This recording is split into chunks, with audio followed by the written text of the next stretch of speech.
ससुराल नहीं जाऊंगी। मुझे बहुत सारा काम करना पड़ता है और सबकी जिम्मेदारियां उठानी पड़ती हैं।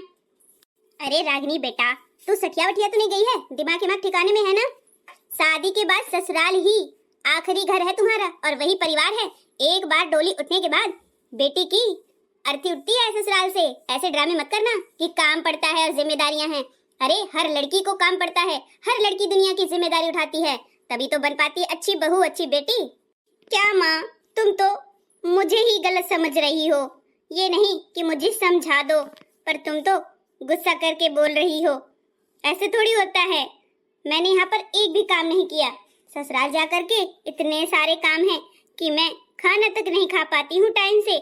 खाना तो दूर, सो तक नहीं पाती हूँ। देख बेटा, मैं तेरा सपोर्ट नहीं करूंगी इस मामले में कि भाई हाँ तू मायके आ जा, मैं तुझे मायके में रख लूंगी। आज को मैं तुझे कह दूंगी और जीवन भर तुझे कौन रखेगा? माँ तक ही मायका होता है। जब तक मैं हूँ तब तक ही मायका है। मेरे जाने के बाद तू क्या करेगी? इसलिए मैं किसी के अधीन नहीं बनाना चाहती हूँ। ससुराल ही बेस्ट है। वहीं रहो, पति के साथ रहो, परिवार के साथ रहो। यहाँ कितने दिन रह लोगी तुम? माँ, कितने दिन रह लूंगी या कितने दिन नहीं रह पाऊंगी, अब उससे कोई मतलब नहीं है। जब आपने बता ही दिया है कि मायके में कोई जगह ही नहीं है तो ठीक है, कोई बात नहीं माँ।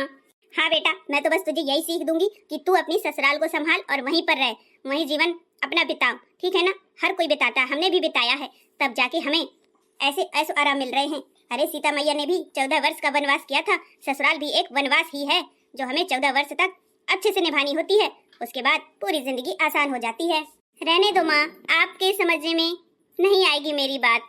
कोई बात नहीं, आपको जो लगता है वो आप करें और मुझे क्या है, मैं तो बेटी है तो क्या हुआ, सर पर नहीं चढ़ाऊंगी। अच्छे से समझा दिया है ताकि ये अपने ससुराल से भागे नहीं और वहीं रहना सीखे। नहीं, ससुराल वाले मुझे ही नाम बदनाम करेंगे कि माँ ने समझाया नहीं अपनी बेटी को, और देखो मायके में कैसी बनी हुई है। यही 4 लोग ताने देते हैं कि मायके में बनी हुई है बेटी। इसलिए मैं कोई रिस्क नहीं चाहती हूँ। अपनी बेटी अपने घर में ही रहे, मायके में 4 दिन के लिए आती है और चली जाए। ऐसा नहीं होता है कि काम पड़े तो बस मायके में आ जाए। दादी माँ, यहाँ बैठी हो, जब से मैं ढूंढ रही हूँ। सत्संग में नहीं जाना है क्या? अरे हाँ हाँ, जाना है जाना है, तुम्हें ज्यादा जल्दी पड़ी रहती है। अरे दादी माँ, मुझे जल्दी नहीं पड़ी है, आपकी सहेलियों को जल्दी पड़ी है। दरवाजे में खड़ी बुला रही हैं। अब जाओ या ना जाओ वो आपके ऊपर है, मुझे क्या है। मैं तो बोले दे रही हूँ जा करके कि दादी माँ आज आएंगी नहीं। अरे पगलिया, ये तुझसे किसने कह दिया कि दादी माँ आएंगी नहीं? चल पागल कहीं की, मैं जा रही हूँ। ऐसा करो, जाके अंदर भेज दो हमारी सहेली को, हैं? कह देना कि बुला रही हैं अंदर। जाओ, अभी थोड़ा हमारा मूड गर्म है, ठंडा हो जाए फिर जाएंगे। अरे दादी माँ, आपका भी कोई ठिकाना नहीं है, कब किस मूड में हो जाओ। ज्यादा बकैती न पेलो और जाओ, जल्दी से बुला कर रहा हो, वरना वो चली जाएगी। ठीक है जा रही हूँ, परेशान मत हो। आज तो मेरा सुबह से दिमाग ही खराब कर दिया इस लड़की ने। अरे फूल कुमारी, तुम तो बाहर नहीं निकल रही हो, क्या बात है? अंदर ही बैठ कर रह गई हो। बहुत खिसियानी बिल्ली ऐसी बैठी हो, क्या बात है, बाहर नहीं निकल के आई हो? अरे हाँ यार, दिमाग खराब हो गया इस गर्मी के चक्कर में। गर्मी की तो न कहो रे दादा, कपड़े धूप में डाल दे रहे हैं, जल जा रहे हैं। पानी रख दे रहे हैं, खौल जा रहा है। चाय रख दे रहे हैं, ऐसी खौल के पी रहे हैं। अरे भगवान, ऐसी गर्मी, कतई जहर वाली गर्मी पड़ रही है। भगवान परमात्मा, ऊपर से गर्मी है, ऊपर से घर वाले हमारा दिमाग खराब किए रहते हैं। कह रहे हैं देखो हमारी बिटिया को आ गई, अरे मैं ससुराल नहीं जाऊंगी, मैं यहीं रहूंगी। मैंने भी समझा दिया, देखो 4 दिन की चांदनी फिर अंधेरी रात है, मायके तक ही मायका है, इसलिए अभी से अपना ससुराल संभालो, वहाँ से भागो नहीं, वहाँ की जिम्मेदारियाँ समझो। हाँ, आपने बहुत अच्छा समझा दिया, यही करना भी चाहिए। अरे बेटी है, कब तक रहेगी? अपने ससुराल में ही ठिकाना है उसका। यार चलेंगे, थोड़ा धूप और थम जाए उसके बाद चलते हैं सत्संग में, हैं? हाँ ठीक है, थोड़ा हम रेस्ट कर लेते हैं, उसके बाद ही चलते हैं। आइसक्रीम ली थी, सोचा तुमको भी खिला दे, पर तुम आई नहीं तो हमने खा लिया, अपनी नातिन को खिला दिया, बस चले आए अंदर। अरे यार, तो एक फोन कॉल कर लेती, क्या तुम्हारे में बैलेंस नहीं है क्या? बैलेंस तो है, पर सोचा अगर करेंगे तो तुम भी खा लोगी, ना करेंगे बहाना मार देंगे तो हमारा पैसा बच जाएगा।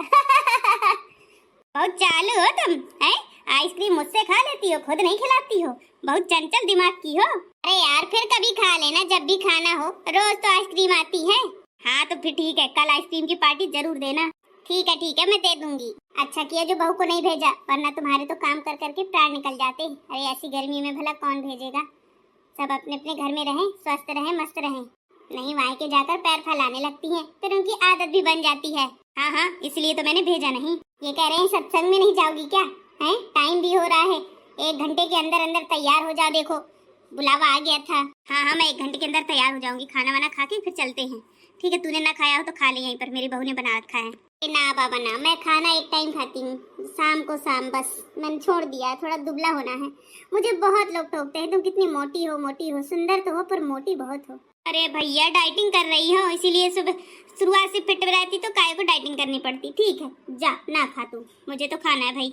अरे हाँ हाँ तू खा ले, मैंने कब मना किया है। पर आजकल की बहुएं रह नहीं पाती एक जगह में, सच कह रही हूँ। मेरी बहू खुद 1 महीने में 4 बार आती जाती है। वो तो मेरा बेटा है, ले जाता है भाई। 4 पहिए की गाड़ी भी ली थी तो हम कह देते हैं। और ससुराल भी 3 किलोमीटर है तो चली जाती है और शाम को चली आती है। ऐसा नहीं कि जाए और वहीं बसेरा कर ले भाई। सुबह चली गई शाम को आ गई, ऐसा करती है। और खाना पीना नाश्ता सब बना कर जाती है। गाड़ी ना होती, सुविधा ना होती तो मैं वो भी नहीं भेजती। हाँ नहीं तो अब तेरी जैसी सुविधा यहाँ थोड़ी ना रखी हुई है भाई। अब तुम्हारी सुविधा अलग है। यहाँ तो भाई फूटी कौड़ी भी नहीं मिली है। जितना पैसा मिला उतना हमने देखो उसके गहने बनवाने में लगवा दिए। कितने 80-80 हज़ार का सोना मिल रहा है तोला है। 3-3 4-4 हार चढ़ाए हैं। हर चीज 20 नंग 21 नंग तो हमने गोल्ड लेके चढ़ाए हैं। अब सोच लो कितना ज्यादा पड़ रहा है हमारा। 50 लाख की शादी पड़ गई थी हमें तो। हाँ हाँ पड़ गई होगी, क्योंकि बहुत ज्यादा महंगाई है। सोना तो बहुत ही ज्यादा आसमान छू रहा है। इसीलिए मैं सोच समझ के करती हूँ सभी चीजें।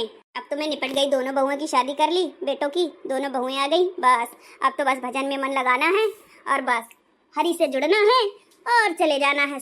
हाँ मैंने भी यही सोचा है। भजन करो मस्त जवानी में, बुढ़ापा किसने देखा है। अब बुढ़ापा में ही तो आ गए हैं, लेकिन भजन तो कर ले, हरि का नाम भज ले कम से कम। सही कहा। अच्छा तू चल, मैं खाना खा के आती हूँ। ठीक है जी। आज तो 2-2 बहुएं आई हैं भैया, देखो बढ़िया अच्छा सा प्यारा सा भजन दोनों लोग सुनाओ। हाँ हाँ माँ जी बिल्कुल सुनाएंगे, आप फिक्र मत करिए। हम दोनों लोग इतना सुरीला गाना सुनाएंगे कि आपने सुना ही नहीं होगा। हाँ हाँ बहू तो आज जमकर गाएगी, क्योंकि खाना वाना खा करके दबा के आई है तो खाना तो पचाएगी ही ना। चलो फिर बहू, इंतजार किस बात का है, बढ़िया प्यारा सा भजन गा ही दो।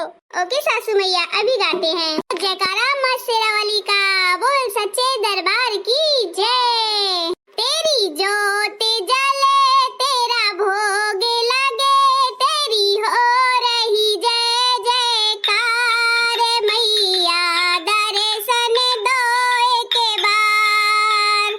तेरी ज्योत जले तेरा भोग लगे, तेरी हो रही जय जयकार। मैया दर्शन दो एक बार, कि मैया दर्शन दो एक बार। काहे के कारण मैया ज्योत जलाए, काहे के कारण मैया भोग लगाए। दूध के कारण मैया ज्योत जलाए, पूते के कारण मैया भोग लगाए। तेरी ज्योत जले तेरा भोग लगे, तेरी हो रही जय जयकार। मैया दर्शन दो एक बार। कौन ने मैया तेरा भवन बनाया, कौन ने मैया तेरा छत्र चढ़ाया। कौन ने मैया तेरा भवन बनाया, कौन ने मैया तेरा छत्र चढ़ाया। 5 पांडवों ने मैया भवन बनाया, 5 पांडव ने मैया भवन बनाया। अर्जुन छत्र चढ़ाया, माँ तेरा ज्योत जले तेरा भोग लगे, तेरी ज्योत जले तेरा भोग लगे। तेरी हो रही जय जयकार। मैया दर्शन दो एक बार, दर्शन दो एक बार। तेरी ज्योत जले तेरा भोग लगे, तेरी ज्योत जले तेरी भोग लगे। तेरी हो रही जय जयकार।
भजन में बहुत ही प्यारा भजन था। धन्यवाद सासू मैया, ऐसे ही गाने मुझे पसंद आता है। बहुत अच्छे गाने गाए बहू रानी ने, दिल खुश कर दिया। आहा बहू रानी, तेरा भजन सुनकर मेरी तो आंखें खुली रह गईं। बहुत ज्यादा अच्छा गाया है। थैंक यू माँ जी।